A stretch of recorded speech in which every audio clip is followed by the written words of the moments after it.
پدر پول میخواهم، پدر لباس میخواهم، پدر کتاب میخواهم، پدر موتور میخواهم، پدر ماشین میخواهم، پدر میخواهم برم مسافرت پول بده، پدر پول برای مصرف دانشگاه. پدر پدر پدر. ولی یک مرتبه هم نگفتیم پدر همین که پیشم هستی برایم کافی است. پدر بودن در کنار تو برایم یک دنیاست. همیشه از نداشته ها و چیزایی که دلمان میخواست داشته باشیم برایش یاد میکردیم، ولی هیچ وقت ازش نپرسیدیم پدر تو از من چی میخوایی؟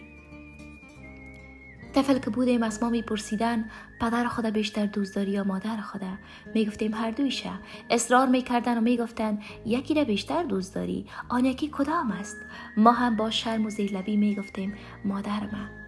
بیچاره پدر لبخند تلخ میزد و شاید خجالت میکشید جلوی همه حالا میفهمیم پدر چقدر زحمت میکشید و خسته میشد تا زن و فرزندش زندگی خوبی داشته باشند.